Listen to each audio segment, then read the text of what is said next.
Hello, this is the Torg Eternity Delphi Council Debriefings, where the storm has a name. We are your hosts, Leamon, Jay, and Mark, and today we will be getting into the three pillars of role-playing games, which would be the social pillar, the exploration pillar, and the combat pillar. We'll be talking about how you can use them in your Torg Eternity games, how you might try to realize what your players like, what you like, and we'll just talk also about our own experiences. Um, so we also want to encourage you to email us at torgdcd@gmail.com. You can send us questions or comments, and we'll read those. We'll answer your questions. We'll comment on your comments, etc. So, Jay, let's talk about your thoughts on the three pillars and how you've seen them applied in Torg Eternity, or what you would suggest if somebody likes one of the pillars. I think I'm pretty even keel on all this stuff. I like all three of them. I would imagine most game masters probably like all three of them, although I've seen a lot of players that definitely gravitate towards one over the other. And I think perhaps I might go a little bit further into combat than some others because I know a lot of people like to run Torg Eternity as theater of the mind Hmm. and not really worrying about exact distances and things like that. Whereas because I play primarily on Roll20 and before this we were playing D&D and Hackmaster, which were very like grid combat kind of specific kind of games, I kind of went into that way with Torg Eternity as well. So I like to keep track of the exact movement and everything like that. However, the key with that is not getting super bogged down with it, right? You don't want to be sitting there humming and hawing about like, can I move an extra centimeter on the screen? That sort of thing, or can I reach them? When in doubt, to say sure. So I like to make more combat challenges that actually use terrain and things like that. Whereas in other sort of more narrativist games, like you would use tags or something to apply those, and they wouldn't necessarily be something on the map Hmm. itself. But I'm also a big fan of exploration. I think, to be honest, I think exploration is probably the most important one for Torg. Torg is all about the weird crap that you can find. And I think I've mentioned before on these, the reason I like Torg is because it is more, not rigid, but it's there everything there's a framework for how everything works with cosm verses and ever laws and darkness devices and stelae boundaries and everything. It's not like some other games like Nexus, the Infinite City, or or other like crazy reality games where it's just what do you want to happen? It happens. Oh, it's crazy, right? So there's actual uh like boundaries to this, and each of the realities is interesting and different in its own right, but then there's still the room for other things beyond those boundaries, and that's what makes them more interesting, I find. So when you have a good foundation to build on, and then you can go explore, and in the living land, there's all these crazy wonders, and they can be anything. Likewise with Auror's Bleeds, they can be pretty much anything you want, but you could still then return to the standard kind of realities. And then as the years go on in the reality war, things will bleed together more and more, and it gets stranger. So that's the more interesting thing for it to me, is the exploration, discovering new areas, and then new ways that things can work together. And social interaction is, I think, woefully like underappreciated, I guess. A lot of people seem to think, oh, charisma doesn't matter. You don't need to take any charisma skills. Maybe you have one face character and they like lift they do all your requisitions and the rest you don't have to worry about it. And I think personally that's kind of a victim of the scene and act structure, and often people rushing to finish like an act in one session or something like that. Hmm.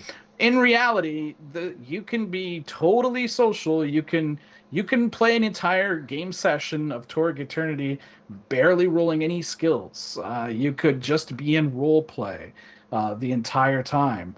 We actually had a game in the Living Land recently where there wasn't much in the way of combat, and it almost felt like, oh, here's the combat when it actually happened.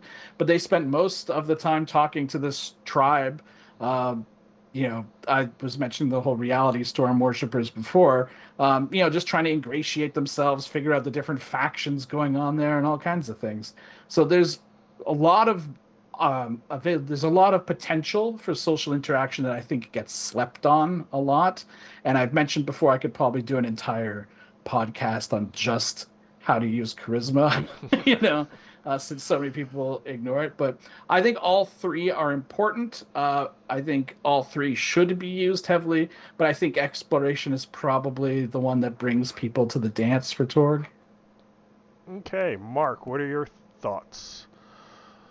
Um, uh, so when I love role playing games. I don't care what they are. I like to pick up a new one and go, oh, what's this? And start paging through it and see how the authors built and structured and put together the system that they want the players to come experience and the GMs to run.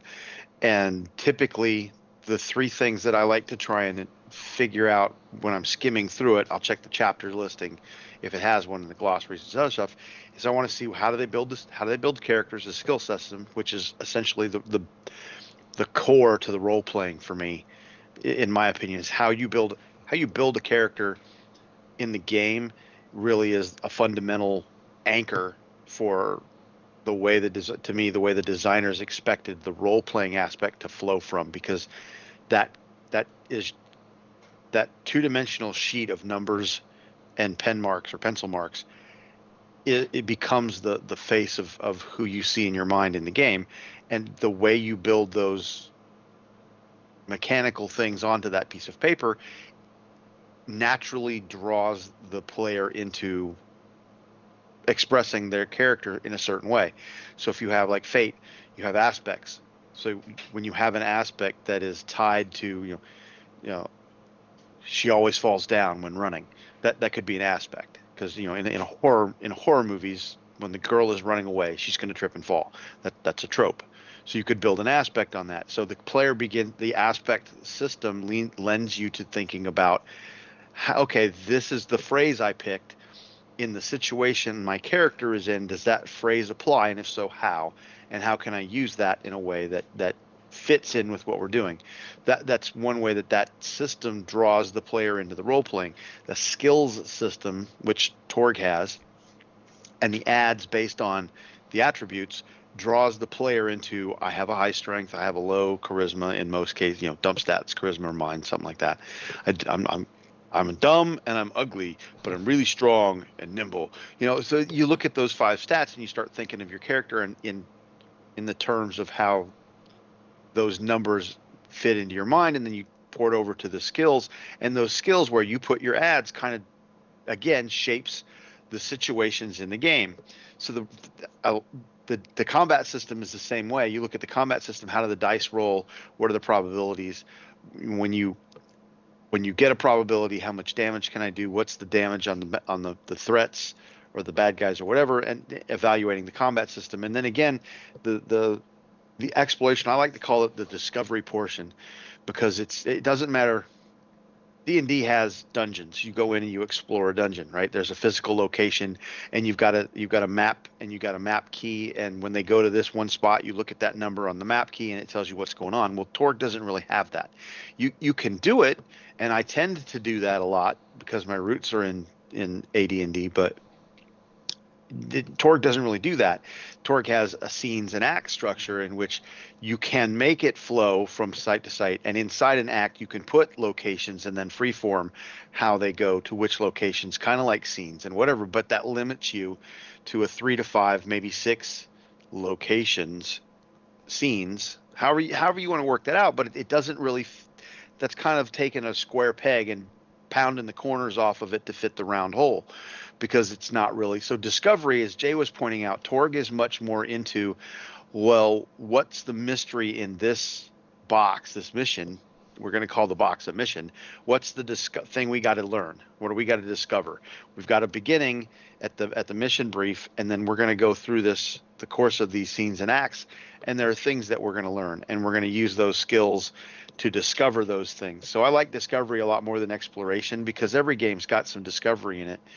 And I don't know that any one of them is more important than the other. As far as, I mean, from a stool standpoint, or three pillars, if you had three-legged stool, you knock one of the legs out, the stool falls over. So you got to have all three, but can you have a shorter leg so that the stool kind of leans to one side or the other? Yeah, absolutely. Jay seems to believe he's heavy on combat. I like the discovery exploration side of it a little bit more, because to me the story is inside of that, and I like telling stories. But the combat and the role-playing parts of it are really important, because that's, people like to roll dice, and the majority of the dice get rolled in combat. You can roll dice in exploration, but not all of the dice. You only get to roll some skill dice in exploration. In combat, you're rolling everything. You're rolling your combat dice. You can roll some skill dice. You can roll damage dice. That's the only place you're going to, generally speaking, as a player, roll damage dice. If you've got saving throws or something along those lines, those are some more dice you get to roll in combat or in those situations. Some of that happens in discovery or exploration. But then role-playing kind of ends up, I think role-playing gets a short shrift a lot, because you end up with characters or players or flavors of folks who play that either just want to roll the dice, and they don't care about how they get to the point where they get to roll the dice. They're just mechanically moving from point A to point B. And I'm not saying any of this is bad or good. I'm not, that's not a, don't hear a judgment value in what I'm saying. It's just a statement. But the role playing part to me is the whole point of the character. That word character. Your piece of paper should have some character to it, and that the amount that you bring to it, less or more, depends on the player. And sometimes GMs will let the role-playing aspect drive the discovery, and sometimes the role-playing aspect leads to combat or avoids combat, right? You can do both, and then that charisma character that seems to get short shrift a lot, because folks are like, well, you can't really do a lot with charisma.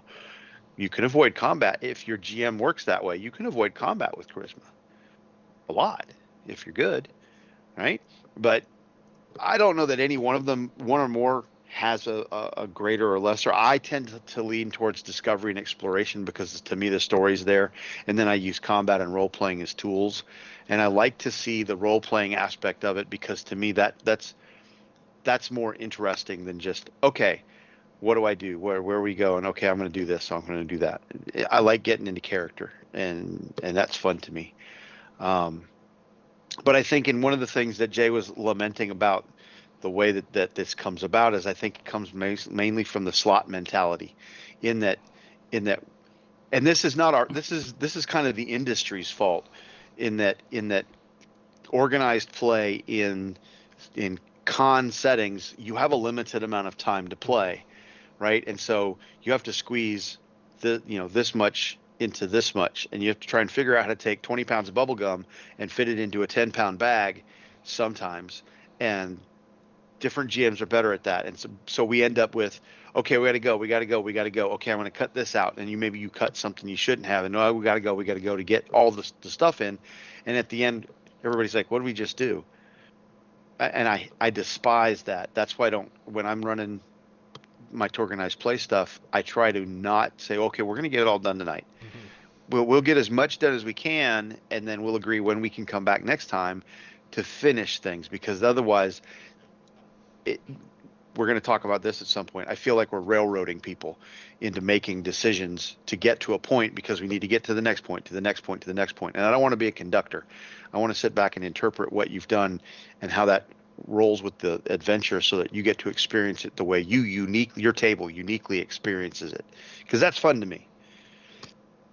Yeah, I'll agree. I enjoy all three of them. During my time role playing over the years, I've gone through various which is my favorite, even if it's subconscious what my favorite is. at the very, very beginning, it seemed to be very much math-based when I was playing back in the early 80s and such. And it was just I need a character that's not going to die. And my first kind of permanent group, when a lot of other people were getting into role-playing, I role-played a little bit. We had very adversarial player-to-player type thing. It wasn't always player versus player, but there was always that chance that it could pop up. And at the time, I liked the role-playing aspect of it, the social aspect. But I learned, well, I can't just have a social character, because then if I get into some type of physical altercation with another player, this was not if I get into physical altercation with an NPC, it was if I get into an altercation with another player character, I want to survive Player that. character. Or player character, yes, not player, sorry. I want to be able to survive. I want my character to survive. So I would come up with all these like weird off-type characters, but their stats were always like min-maxed. So I would most of the time playing, you would never know that my character was min-maxed because I would do inopportune things or not do things to the full of my ability. But it was like in the back of my head, hey, if push comes to shove, I'm going to be able to shove back. Because when you're in a group, you have the whole group to go against the enemy. But if it's your character versus that guy's character, a lot of times the other characters will step away. Let's see what's going on if they haven't already made alliances and stuff. So that was a weird thing that I kind of went through where mentally I was all about the social, but making my character and those stats that Mark said, this should be your character. Well, those stats were combat, but the play was social. And then something that's happened within the last couple of years, which I always liked exploration, but I never really thought about it besides, oh, it's kind of fun. But I had this epiphany where I realized that it's probably like my most favorite thing of the game, because and Torg Eternity has a little bit of this where the players through Cosm cards and stuff can influence what happens. And since I've been playing Torg, since Classic Torg, that wasn't necessarily a problem or anything. But there were cases where I would be a player and the game master would ask the players, something like, hey, what do you think's in this city? And players started populating the city. And I didn't say anything like out loud because I'm a player and I'm not going to get mad and upset a game master in his game. But like internally, I was like almost having heartburn. And I was like, is this like my game master side, like wanting control over the world, like, as a player, seeing another game master like, hey guys, invent things in my world. And I was like, why is this bugging me? It's not my game that I'm game mastering. And then, there's tons of content out there, different, role-playing channels, YouTube channels, and podcasts and stuff. And I was listening to somebody who was going into like really old school OSR type things, and he said something that it kind of like triggered with me at the time, which was when other people could get really into the, hey, let's make this and let's make this and let's add to the world. But that was taking away from his exploration of the world, because you're not exploring if you're inventing. And that made me kind of think, oh wow, I never put those things together. In another instance, before play, we had like a session -1, which was building the world. And I had heartburn all through that because it was, all of us players going, hey, we want this, and we want this, and we want this, and we don't want this, but we want this. And it was because each of those decisions made by the players was taking away some future discovery that I could possibly potentially have. But it was subconscious at the time, and I didn't notice that. And again, very much like Mark, I'm not saying if that's something that you like, that it's bad. No, it's not. It's just there's a lot of times you'll read comments and say, "Oh, that's bad role playing," or if your game master doesn't allow you to do this, that's bad on them, and that's this is bad. And there's so many different people that view the three different pillars as more important, even if it's subconsciously.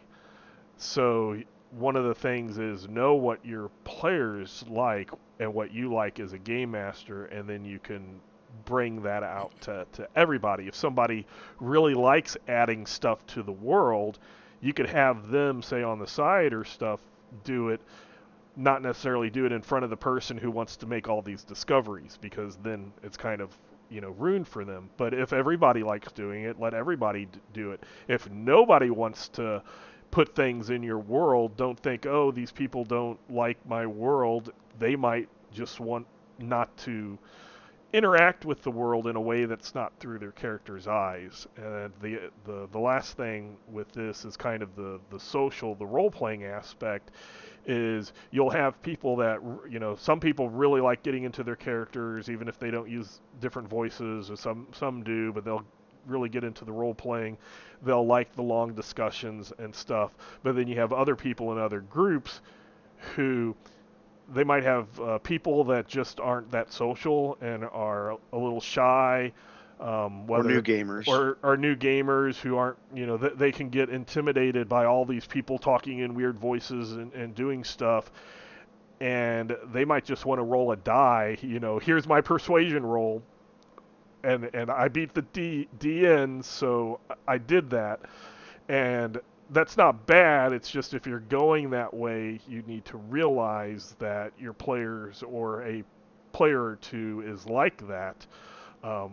So that's something that if you're a game master who gives out possibilities for the people who do the best role playing, be aware that there might be some people that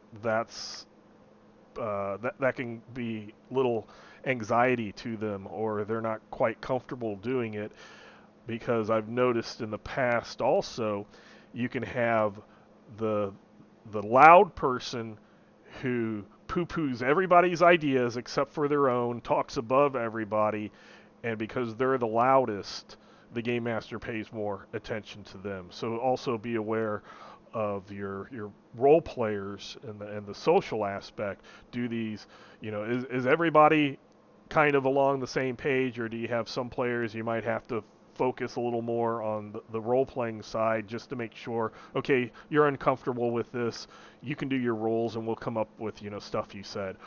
And if somebody is really good at the role-playing stuff, but they make that charisma 5, mind 5 person and expect to be able to talk their way verbally as a player out of situations, the things I've done in those types where I'd let them, blab, blah, blah, blah, blah, blah, and then it's like roll, and then when they fail, that's what you wanted to say, but what you actually said was, screw you, king, I'm taking over, and now you have the guards rushing. Type thing. That's what you thought was going to come out of your mouth, but that's not what actually did, because that's the other thing, is there's people, and again, really good if you like getting into the role playing and the social aspect of it, but then make your character be able to back that up. And again, I found I had faults with that back when we had that PvP personal adversarial type thing with the other party members, where I'll talk my way through anything, but when it comes to combat, here's the actual stuff on the character sheet. So you just need to be aware of everybody in your group. But again, if today somebody would say, you can't say all three, which is your favorite?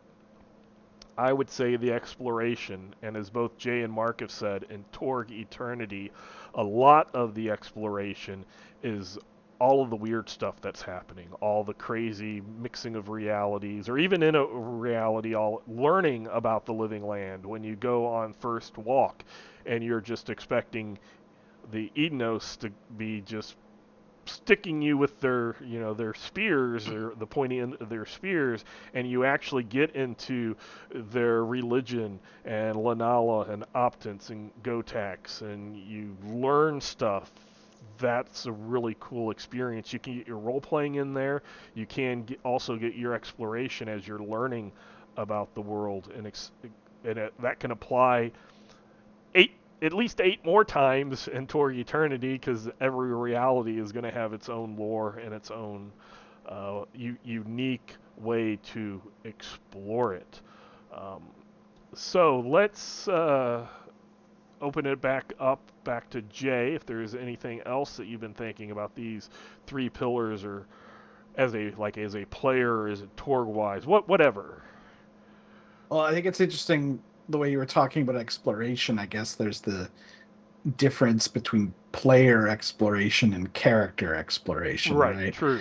Because I mean, even if so in and I kind of encountered what you're talking about too with more narrative games. Mm-hmm. I was playing Blades in the Dark with my group for a while, and it was sort of like a abject lesson in why some players are players, Mm-hmm. because they just do not want to make stuff up, right? Right.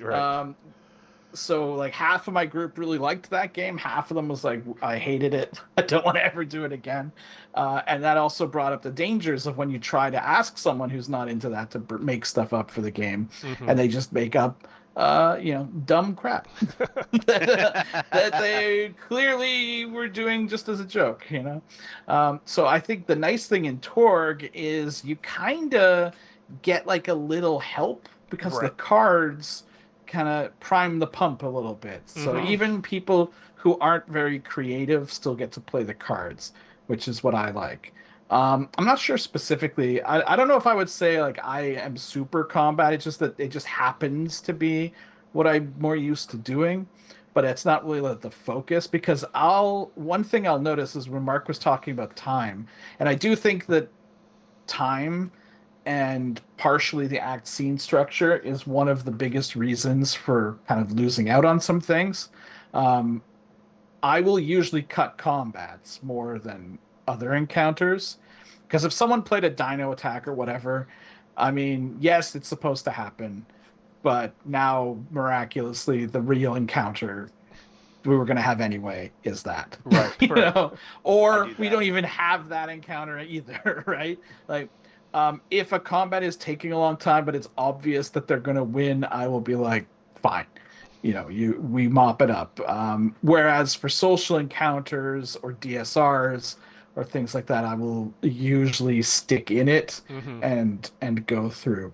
And yes, as Leamon said, like that is the classic trick of someone making a low charisma character, but then wanting to role play everything um, to the GM and just get away with never making rolls, which is part of my TED talk about it. Like, there's sort of this kind of flies in against some of the advice that many people say. So I'll probably get downvoted for this, but one of the big things that a lot of people say in role-playing games, and Torg specifically, I remember Deanna said it a lot, was like, don't make a bunch of roles for everything. Only make a role when it matters, right? Like when it's dramatically important. And I'm kind of the opinion, personally, that A, gamers like to roll dice, and B, uh, I like making a lot of rolls during the game. However, I make sure that they are weighted appropriately. So failing these rolls isn't necessarily super bad, and succeeding at them isn't going to break apart the adventure. I'm not saying you roll the dice every time you drive your car anywhere, right? But you should have to make some kind of charisma or persuasion checks when speaking to people. Um, if you're out there in the cyber papacy talking to people, it's not just the guy with the high charisma that has to make a check. You can't have your Idinos with his top hat or whatever trying to mask his face, get away with just not talking to anyone. He still is being seen. He's got to talk to them. So I do like to make people make rolls, even if they're not going to break the adventure, because this is Torg, so jammy rolls either way can happen. It does uh, potentially increase the chance for disconnection, but not really, because usually disconnection is related to spell cat like mystic castings Hmm. or equipment, not so much talking and looking unless you have cyber optics or something like that.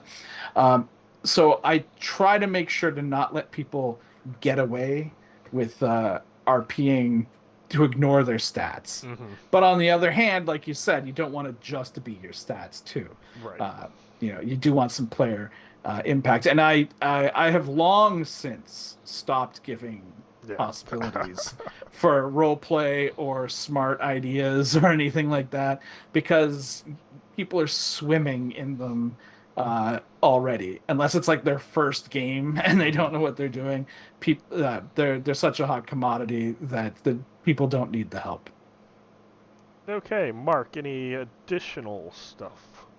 So just moving on from where Jay was, the more rolls thing or the don't roll unless it matters thing, I like to run the idea that, okay, so you're sneaking.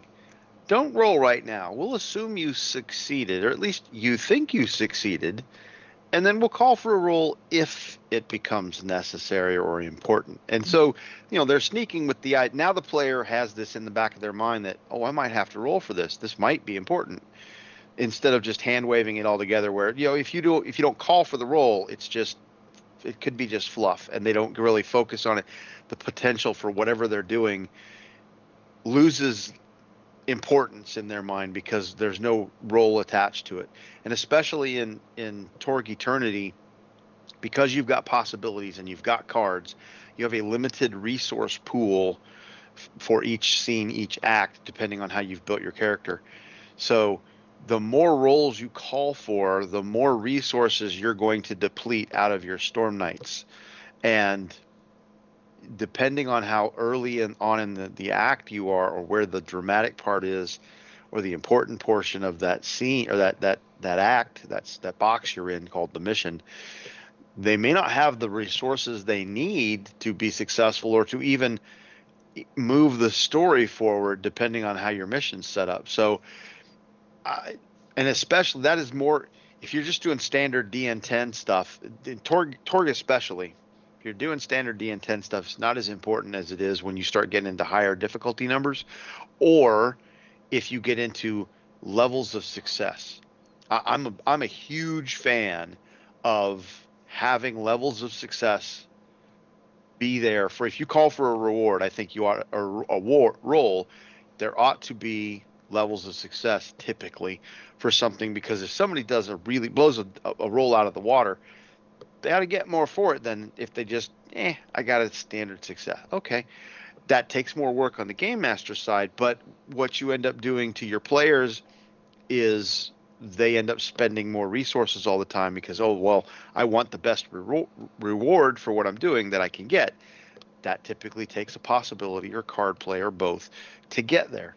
So because there's a lot of metagaming in Torg Eternity, I tend to let my players know when I call for a roll, levels of success matter on this. And now they get to make the determination of whether or not they want to put a resource into it or not. Otherwise, if any level of success is fine. Oh, okay, you hit a 10, you're good. That's all you needed. And I just because it's player friendly. It weights itself more on the players knowing the meta stuff than other games. So I don't worry about that necessarily. But I do agree with Jay that don't beat them up with rolls all the time. Players love rolling dice, so give them that opportunity, but don't make every roll live or die, because I mean if you do, they're gonna be out of like you said, they're gonna be out of possibilities like that, and then boom, you don't have enough when you come to the point where it's it's do or die. I like also doing a lot of passive stuff, so I'll write down everybody, say find, and then just because I figure if they've made a stat high enough and adds in a skill, then that's what they're telling me as a game master. This is what my character, is. This is their thing. This is what they're defining themselves at. So I'll do passive things where it's, hey, anybody who has a find over this, you notice this, and then they can look further. If they tell the others, then the others might be able to look. If nobody's done it, if everybody has dropped charisma, then they don't understand. It might take them a little while to figure out why nobody's talking to them, why they can't find the person they're looking for, and try to wrap it into the story that way. But sometimes it's just, you made a character that's doing this. Go ahead. Don't worry about it. We'll assume you succeeded fine enough. And I will state that's something that as a player I appreciated in your games, Mark, when there has been times when the player has almost demanded to use a possibility. Like, hey, you said the difficulty was 14. I got a 20. I want to get that 24. I'm going to spend that possibility. I'm going to spend that card. And you're like, no, you got enough. And they're like, but I want that outstanding. And you're like, you're just wasting it. Don't worry. On this one, you're getting all the information without spending the card, without spending the possibility. And that's something that's really, as a player, they can appreciate it, because then they know, is this something that I want to spend it on? Is this something I don't want to spend it on? Again, 30 years ago when we were playing Classic Torg, and it wasn't the whole, hey, things are transparent, I wouldn't tell difficulty numbers, and the players would just spend possibilities, spend cards, and they'd look at each other and like, hey, did I do enough? Hey, give me a drama card, give me a hero card, I'll trade you, these other ones, because we think we need higher. And sometimes they would spend a bunch of resources that weren't needed. Sometimes they thought that they had it but didn't. So there is a difference in how you set the game up. Torg Eternity is set up to be transparent in knowing difficulty numbers, knowing should I spend resources. If you, as a game master and as your table, if you like it where you don't know the defenses and you want to be able to figure that out as a combat happens, or like certain areas and threats in Aurora will have that, no, don't tell the players on this one. If you want to go that way, you can. It's just not the default. So also be aware, if you're playing and you and your party is just not liking that type of thing, you can always change it. I mean, it worked with Classic Torg, and there's no difference, in that aspect of knowing or not knowing. Just be aware that it will change how resources are spent, and what your players are going to do to try to succeed. That's another one of those things. Jay, you mentioned it really good, where there's the difference between the player exploration and the character exploration. That's also kind of similar with the social. There's the player social. Hey, we're getting around. Are you getting around with a bunch of friends? Talking. Spend the first half hour of the game session just shooting the breeze. Just talking and catching up because you're friends or whatever. Or if you're a game starts and we're in game until game ends, so there's lots of different aspects in it that you'll have to figure out. As Jay also pointed out, even though social and exploration have the player and the character side, combat should not have the player side. It should be all in that, and it can be important. Well, maybe that's your PvP. That's where they don't do PvP. You can take out some frustration on somebody else, or get frustrated because they took it out on you. That's in Torg Eternity. You have heroes, and you have villains, it's a lot easier to keep that distinction. Um, and I think that it's just Torg Eternity wise combat, usually because Torg Eternity is based off of movies and TV series. Unless you're in, well, even in soap operas, you can have like gunfights or people dying, and then they come back very close to Nile Empire type stuff. But so much of the media out there and TV and movies have combat, so it flows very good in Torg Eternity for it to pop up now and then. I also will do if I need to drop something because of time, I'll end combat early. I'll take the dino attacks and wrap them up into an encounter that was already planned, or I'll just say to everybody like, hey, give me your combat skill, whatever you want your combat skill to be.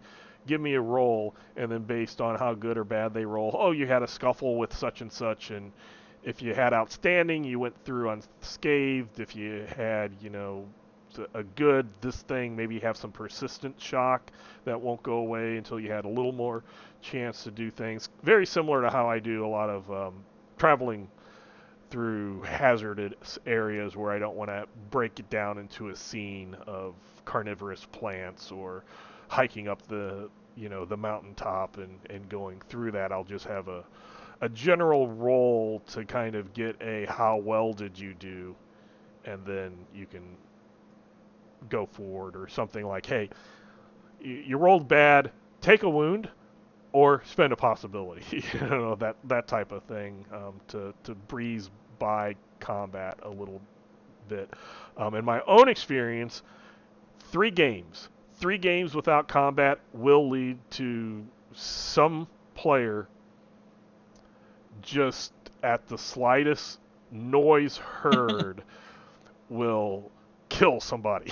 A NPC or PC, a character, but something or someone in the game will be killed die. because they're just seen that. I had an investigation.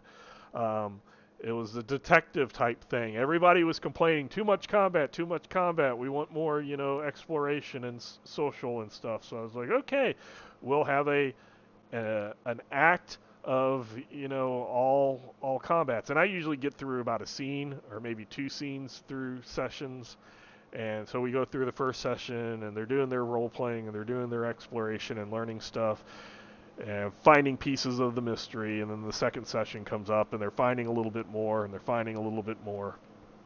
And then the third session comes up, and they're getting right towards the end of the time period that we were playing, and they saw something through a window, and immediately throwing the spears, shooting the lasers, and it was an NPC that was climbing up through the window to give them a message. Just completely, took out the NPC. That's when I learned, okay, my players, even though they say that they're all for role, and they are role playing and exploration, I can't ignore the combat too much, because they will make it even if I don't present it. So that's something. It's one of those things. Everybody's different, and if you figure out what your players like and what you like, you can really make a lot better decisions as a game master on how to work your adventures. And over time, learning that by those failures, now it's a lot easier with those same people. If I do other groups, like when we did Torganized Play, then you kind of might take a little while to get accustomed to those players and what you're doing and what they're doing. And in those cases, I see my social aspect go down. My character will be less interactive. I will be less interactive because I'm observing with my eyes and ears to see how other people do stuff. And then once I get into that, as Mark said, a new player, might have those anxieties. And even as a veteran player, if I'm in a new group, I kind of want to see how the group dynamic works out before I just go in being, being something that would be fun to my home group, but possibly very obnoxious to another You don't want me group. doing stuff that's fun to my home group. So that's just something to think about in that. So, last thoughts, Jay. We'll have all of us do our last thoughts, and then we'll wrap up. Um, I think one of the things you both kind of mentioned, Mark mentioned about spending all your resources on other stuff if you're doing too many roles. And I would look, as I mentioned, I like to think I'm pretty balanced at this. I look at the three pillars and I want players to spend possibilities and spend cards on all three of these things. Mm-hmm. I don't want them to not have to spend any resources on social interaction or exploration and just save everything for combat. Very good point. Um, Very good point. so in my Living Land game that I've just wrapped up, one of the things that messed them up the most was a big ravine. Ravine with rapids down at the bottom.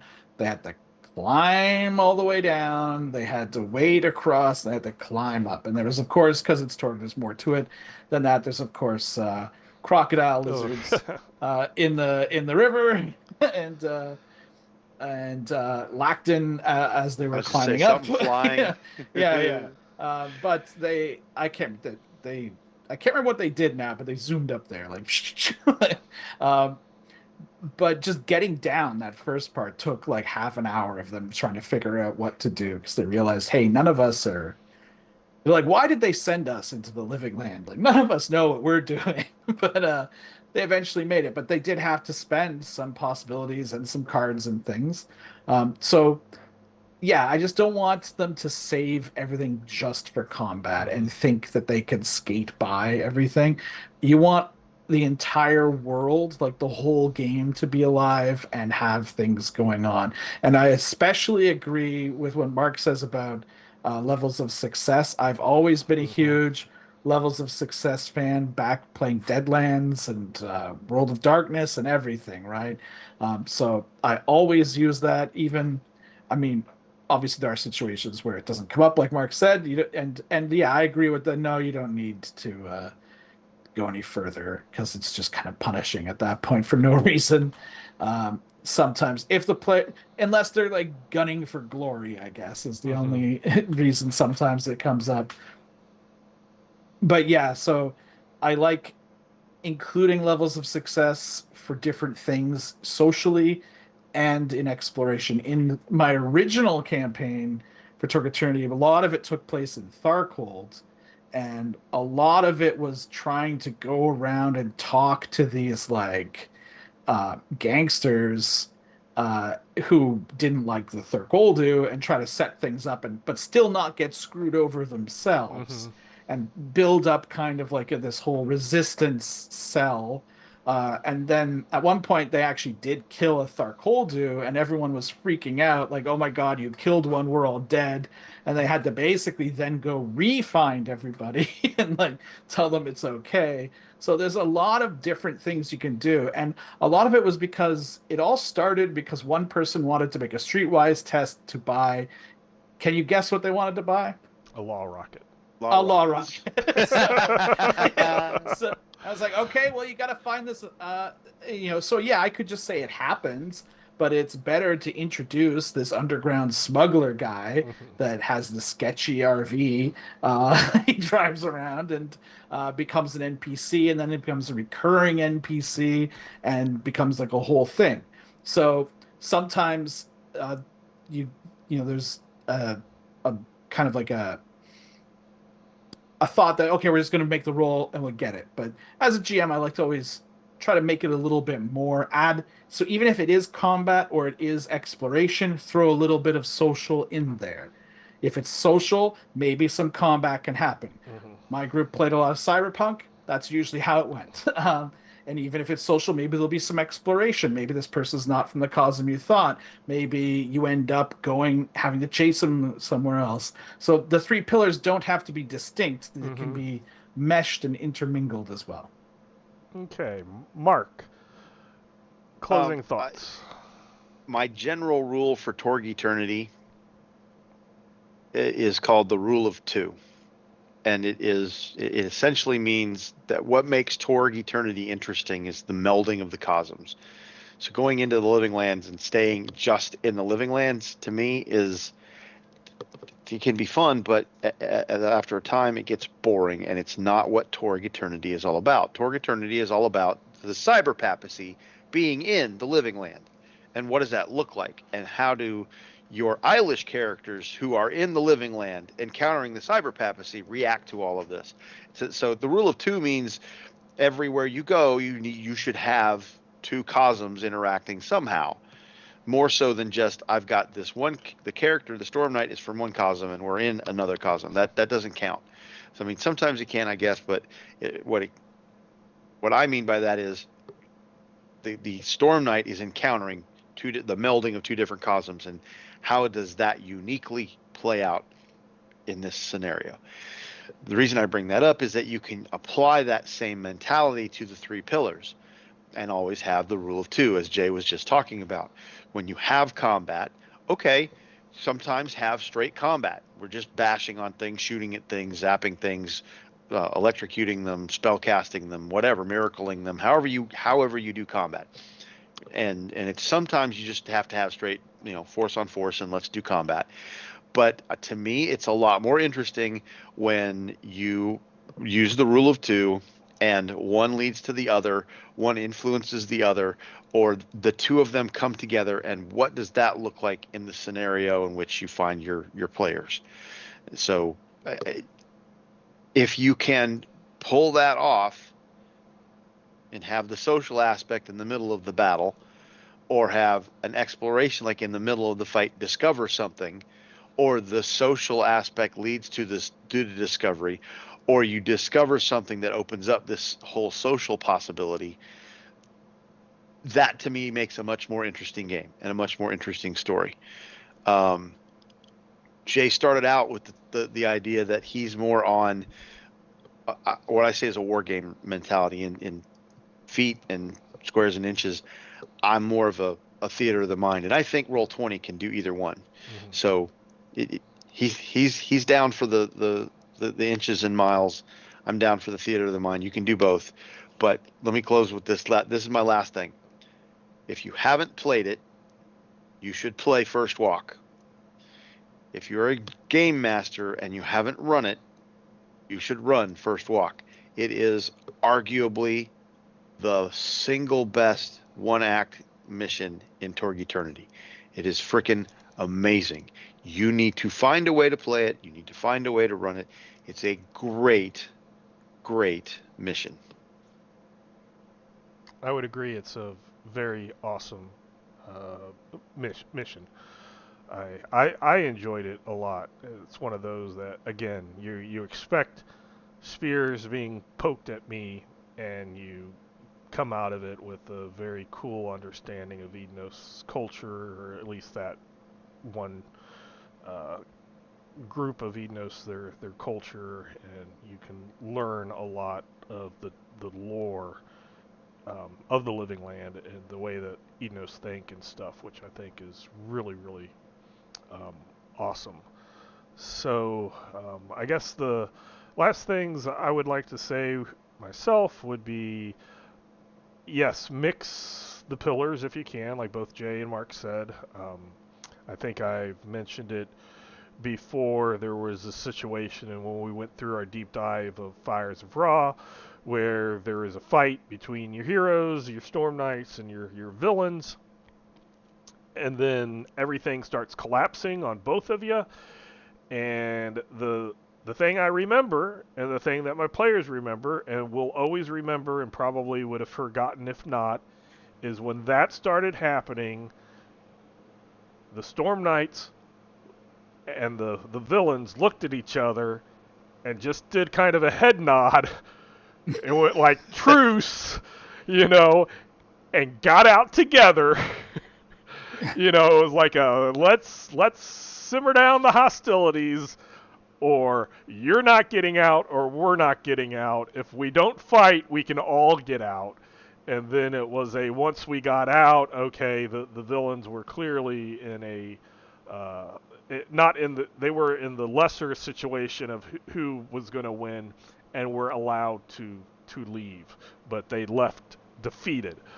And that is a moment that will be in everybody's mind for a long time, where it wouldn't have been if it was just, yeah, we beat the villains and we, you know, then we left, because there was no mixing of those two aspects, those two pillars. So I think Torg Eternity especially would feel very blah if all you did was any of them. If all you did was just go in and you were the Delphi Council people who just told the Storm Knights what to do. You know, if you were the briefers, so you know we have this debriefings, but if you were the Delphi Council briefers and you were just role playing, telling Storm Knights to do stuff, that would get old, I think, very fast.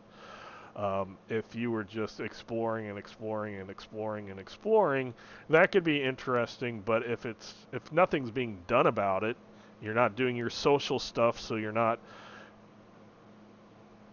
spreading information, you're not making ties, you're not getting this Ednos clan to go away from Bark-Ka, you're not finding this coven of cyber witches to help you against the cyber pope, things like that would also get boring.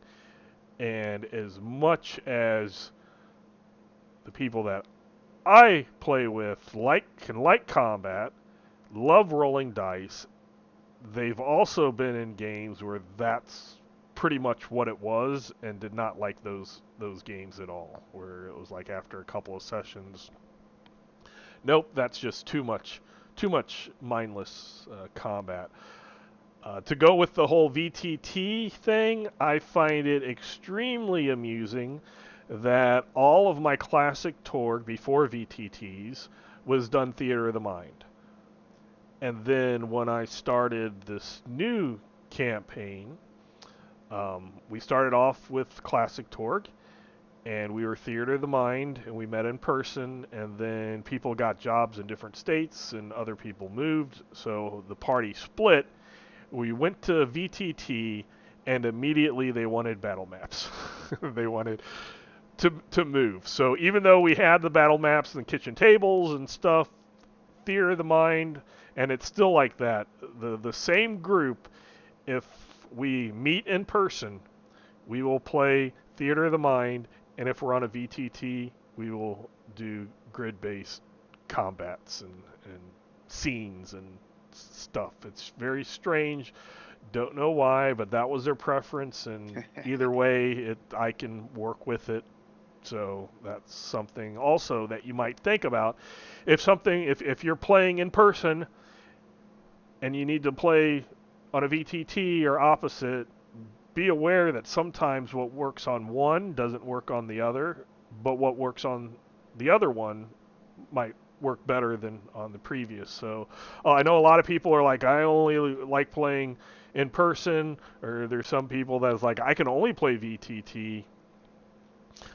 They both have their pros and cons, and that would also be with combat and exploration. Combat, things like Roll20 and Foundry, you hit buttons, and the little macros and stuff do most of the math for you. No looking at charts. Yeah, you don't have to worry about bonus charts, all that. That stuff can lead to some slowdown, especially amongst new players or even old players. I have a couple of players that anytime we start a new Torg session, it's like I have to remind them how the bonus chart thing works. But in VTT, they can just hit that button. But in the game, they can see and they can hear, and especially because we do only audio on the VTT, so you don't get expressions, you don't get hand movements and stuff, or pointing out things, so it's the social aspect can change a little bit. And then with the exploration, if you're doing theater of the mind, the game master, you have to be able to express things to the players. You have to be able to give them that image to appear in the mind. If you go VTT and you have maps, not just for battle maps, but like scene maps and stuff, be sure to explain some of that stuff on the scene, and don't just, oh, it's there, that's what you see, because you can lose a lot of that exploration. And when the players, when you've just gone on an image search and you've thrown down a map that kind of makes it, but not something 100%, there, if you don't explain what's going on, they're going to ask you what every little pebble on that battle map is. Yeah, you always got to start with that. Okay, this is not exactly what right. it looks like. Right. You know, this is kind of a rough idea. Or if you use a program and you're artistically, you know, talented and you can make it, and then you can say, yes, this does accurately depict it. Or you get something 80%, but you can ad lib, so when they do point it out, you can just ad lib what that thing is. So See, I just take the desktop and the VTT and take the grid off. So there's Right. no grid that implies you can move around.